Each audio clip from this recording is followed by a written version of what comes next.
But I can promise you this, if you just take the time to understand macros, it will give you ultimate freedom and understanding of food. But most people, when they start dieting, they'll cut out carbs, they'll cut out fats. Can't have whipped cream on a diet? What's up guys, and welcome to a requested video by you, and this is going to be a beginner guide to macros. So you can see it laid out in front of me here. I've got a couple of little tools of the trade to help you understand what we're going to be talking about. But let's start with number one. What the frick are macros? Macros stands for not a type of diet. No. Macros stands for macronutrients, and they are protein, carbohydrates, fats, and alcohol. We'll come back to that one later. We're going to concentrate on these three for now. I'm going to explain them as best I can and as simple as I can, just to give you guys a raw grasp of where to get started with macros. What's the importance of macros? Well, when we're talking about physique, when we're talking about our muscle mass to fat ratios, our lean mass, macronutrients, your proteins, carbs and fats, are hugely responsible for the way you look on the exterior. There are other things called micronutrients, and these are things like vitamins and nutrients. And they are important in the health of the body overall in general, but they have a minimal effect when we're talking and looking at the big picture on the way your body reacts in terms of burning fat and holding muscle. So to change that, what you need to do is take control of your macronutrients. And that means taking control of what goes in here so that you get to see what you want here in the mirror over there. In terms of macronutrients, you're going to want a breakdown in your diet of around about 40% protein, and then you can either go 30% carbohydrates, 30% fats, or you can go 40% protein, 40% carbohydrates, and 20% fat. Now, that percentage breakdown is from your overall calorie requirement, and you need to find this out by taking your general weight now. There's a load of online things that you can plug this into just to get a nice general starting point to find out your overall calorie requirements from your activity levels, your job, your age, and your current weight. But a quick Google should get you there. Once you have your overall calorie intake, you can then break that down into these levels. What you need to know to do this, really easy. 1 gram of protein equals 4 calories. 1 gram of carbohydrate equals 4 calories. 1 gram of fat equals 9 calories. So immediately there we can see the balance change between carbs and fats, which are predominantly going to be your energy sources as well. Proteins are great, but can't as a rule be stored. Carbohydrates and fats can be stored by the body, so these are the two we're going to manipulate a little bit more than the protein. Number one macronutrient that most people know about, protein. And most people who hear protein automatically think muscle. That's kind of true, because protein breaks down into your amino acids, which are the building blocks for your muscle building potential, plus they function in a whole lot of bodily scenarios such as immune system and other important things like that. Protein does help you build muscle, but too much of it doesn't help you build more muscle. What it does is put your kidneys under stress and also your wallet under stress, because protein can be found in these major sources here. We're talking chicken breast, beef, meats, milks, dairy. There's a lot of food to think about here, but there are all sources you can find on the back of any packet. So when you're looking at food from now on, you need to have a look at what is in it. This is going to be your saving grace to understanding food after we've got through the rest of this video.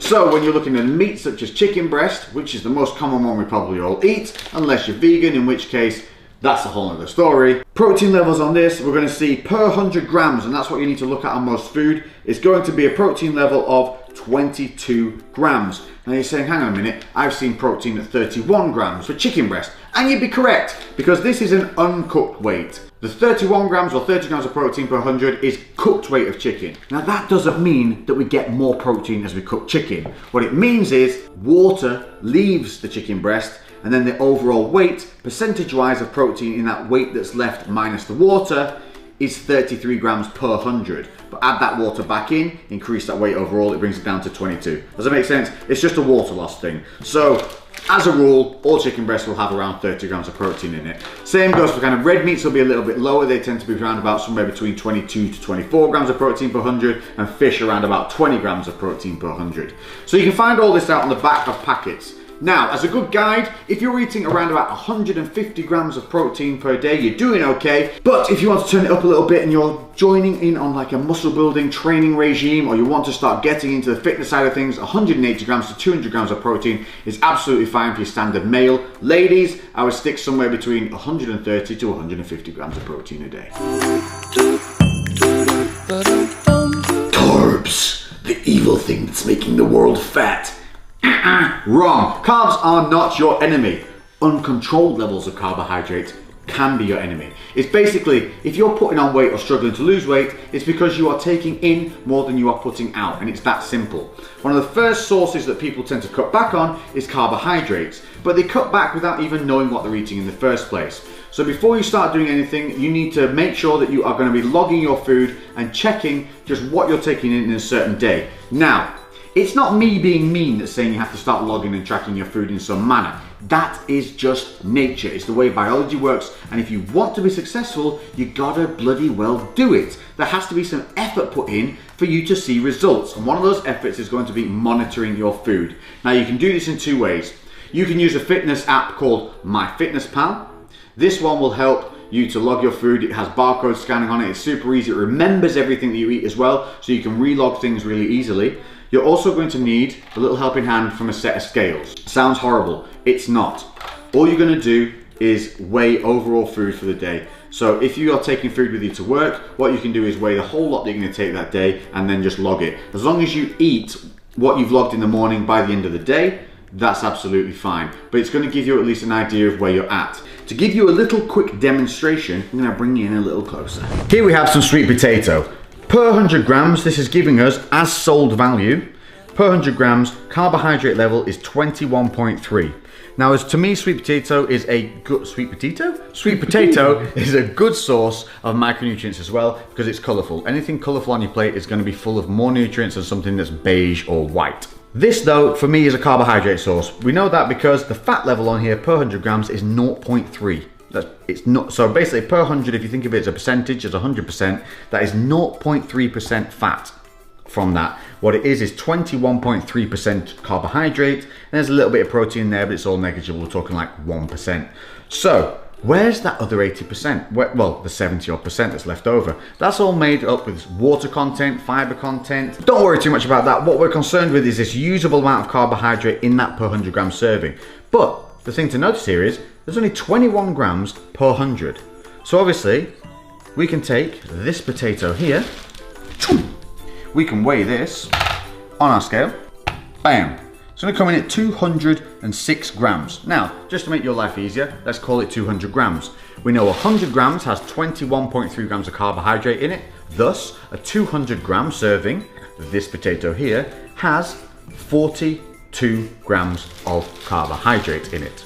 Now, that, from this lovely pre-weigh thing we have here, is the same as 43 grams of sugar, which looks like this.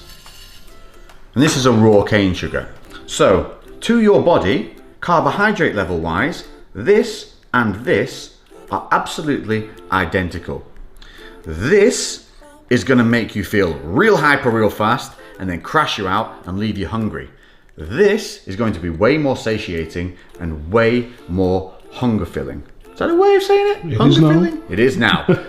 This is going to leave you feeling less hungry. This is going to make you feel hyper and real hungry later on. So this is what we're talking about. This and this to your body are the same.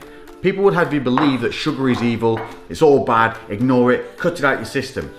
The problem is we don't have control over the sugars in our diet, and that's the issue. Not the fact that sugar exists in the world. It's not completely evil, and you can have it in moderate amounts as long as you're monitoring your food. Now, if you're not monitoring your food, that's when you have to start cutting out sugars and things like that, because they're such high impact. Because you can get, as you can see from this, it's a way smaller volume that has the same impact. So it's way easier to go overboard on this simple sugar here, because basically 43 grams of that is 43 grams of carbs, whereas 200 grams of this potato is only 43 grams of carbs. Does that make sense? Hopefully that visual gives you a little idea. So what you want to do is monitor your food and volumize as necessary. So if you're feeling hungry, you want to look for foods that have a low impact. So that means per 100 grams, you get a low number per serving, which means you can have more to hit your targets.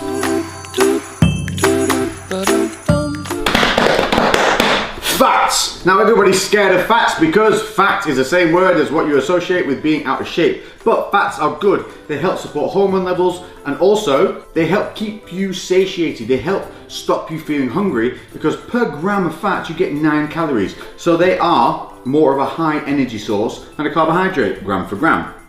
But it doesn't mean that you don't need to monitor them. Obviously, because 1 gram has 9 calories instead of 4, they are a higher impact. So again, it's easy to spill over on them. But most people, when they start dieting, they'll cut out carbs, they'll cut out fats, or one of the two, and they start cutting food out of their diet. They're like, I can't eat cheese when I'm on a diet, I can't have cream when I'm on a diet, I can't have butter when I'm on a diet, and it's just not true. If we go back to that per 100 serving, we can see on a cheese, per 100 grams, the fat level is 35 grams. Now that sounds like quite high, it's 35% pure fat, but chances are when you're having cheese, you can slice up only 10 to 15, 20 grams, and it's going to be absolutely fine, because in 20 grams of that, all you're going to have is 35 divided by 100, that gives you your 1 gram value, then you times it by how much you want to have. So I want to have 20 grams, so I times 0.35 by 20, and that will give me my value of fat for that serving of cheese, 7.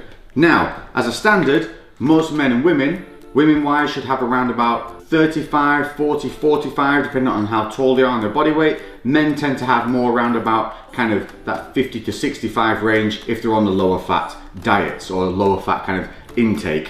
Whereas you can have a higher fat approach to your dieting, which is where you'd have that 40, 30, 30 split, in which case you would have a higher fat allowance. So again, it's all about the allowances that you're going to have and how you want to direct them. I myself have gone even higher on the fat side and brought my carbs down to only a 20% input, which means I get a much higher fat allowance, and that, for me personally, going out and eating makes life easier because it's easier to go out and find higher fat foods and take out carbs rather than to go out and try and take fats out of meals, especially if we're eating out or going to venues. So just be aware, you want cheese but maybe you're on a lower fat side and you prefer the high carb. That's great. Woo! Cheetah-like skills. There are versions of cheese that you can still have, like these Eat Lean ones. This per 100 grams is only 14.3 grams of fat compared to the 35 of a normal cheddar. This has also got a boosted protein level of being 33 grams of protein per 100 compared to a normal cheese, which is only 25, which is still pretty darn good. But that's what I'm saying. If you have a certain want in your diet, there are usually a means to being able to have them. Also, cutting something out completely that you might like on things like butter. Butter may be high in fat, it's 80 grams of fat per 100, but it's all again about the volume you use. If you're spreading this on toast, chances are you're only going to use around about 5 grams, which is only going to be 4 grams of fat in that serving. So it's not horrendous. It can easily fit in your allowance if you have a 60 gram allowance a day or a 45 to 50 gram allowance a day. So everything is about understanding what is on the back of the food that you are putting in your face. Can't have whipped cream on a diet? Wrong. This is a light real dairy cream. You could squirt this over an entire dessert and I guarantee you it's only going to come in at around about a freaking 12 gram serving, which will only have 2 grams of fat in it. A 12 gram serving will look something like that. Maybe that. 2 grams of fat. You're telling me you can't have fun while you're still dieting and achieving your goals? You can. You just need to follow macros. Last but not least, I said we'd come back to it, and we are alcohol. Here's a big topic that a lot of you guys seem to be confused about. Alcohol is its own macronutrient, so it is separated from your other foods and you do need to monitor it, but it doesn't have to be that confusing. Basically what happens is, in the simplest way possible, in a tier of importance, when alcohol's in your system, it goes above everything else. Alcohol to your body is a kind of poison. It's going to try and break it down and clear it from your system, and it's going to prioritize the breakdown and digestion of the alcohol over other foods. So what you want to avoid doing is eating a lot of energy based food, your carbs and fats, around the alcohol. Try and stick to just having lean meat meals, getting your carbs and fats in prior to going out and having a drinking session. Now, by drinking session, that's a different matter of opinion for some people. For some, it's a couple of glasses of wine, a couple of beers. For others, it's a full-on, let's get blottoed.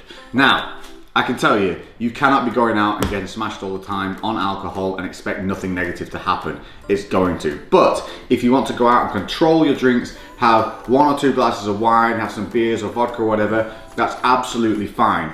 My advice to you is, if you can stick to spirits and a mixer, that's going to be way easier because you can have a diet mixer and a spirit, and there is not much to calculate in there other than the fact you've got alcohol in the system. But if you're having cocktails and beers, you are going to have to factor in that they're going to have carbohydrate levels in them, and you need to know that that is the case because it's very easy to start spilling over your calories.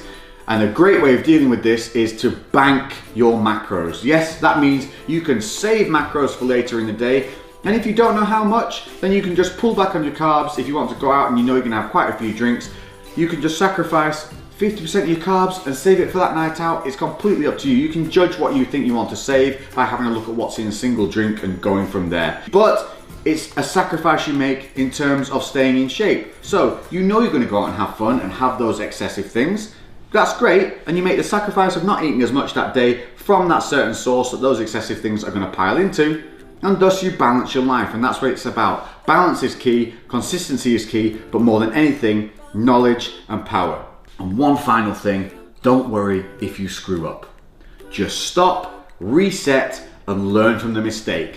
One mistake will not ruin an entire day's work. One mistake during the week, one bad weigh-in doesn't ruin all the work you've done that week. Just like one healthy meal can't make you slim, one bad meal can't make you fat. So don't freak out. Just reset. As long as you have more wins than losses, you will keep moving forward. Oh, suggested macro levels. Now, I ain't claiming to be some kind of clairvoyant here, but I'm going to give you general numbers to be able to start out with. So if you don't want to have to go through your day working out what you're already eating and how far off you are, follow these numbers, they'll give you somewhere to go. But then what you need to do is you need to follow yourself on the scales and in the mirror. What you don't want to be doing is losing more than, say, 1 to 2 pounds a week of weight, excluding the first 2 weeks that you do this, because you'll have a water rebalance in that couple of first weeks. So you can actually end up losing maybe 3 to 4 pounds a week in the first couple of weeks, and that's okay. But if it hits into the 3rd and 4th week and you're still losing that weight, you need to up your food because you're losing too much weight too quickly. Starting with the ladies, let's just say you're an average size girl. We're going to talk about maybe that 5'5" to 5'7" kind of range. You're rocking in around about what? 120 to 140 pounds? Is that little? Is that too little? I don't know. All right. Yeah? Touchy subject. We'll go off that. Anyway, that's where I'm going. So you just elevate up or down as necessary from that scale. We're going to say around about 130 to 150 grams of protein. That's going to be plenty. Carbohydrate wise, if you start rocking in around about 130 to 150 grams of carbs, if you want a carb dominant diet, and then have 40 to 45 grams of fat. If, however, you want to go a little bit more fat dominant, I would say have around about 100 grams of carbs and tipping it up to about 50 grams of fat. But again, balancing it through those calories however you see fit, according to your allowance, and then go up or down the scale if you think, maybe I'm a bit taller than that, I'm a bit more weighted than that, I'm a bit shorter than that, whatever you want to do. Or just give them a trial run for a week and see where your body goes. If it starts losing weight, brilliant. Next up, the fellas. And again, we're going to go on an average here, but definitely 180 to 200 grams of protein.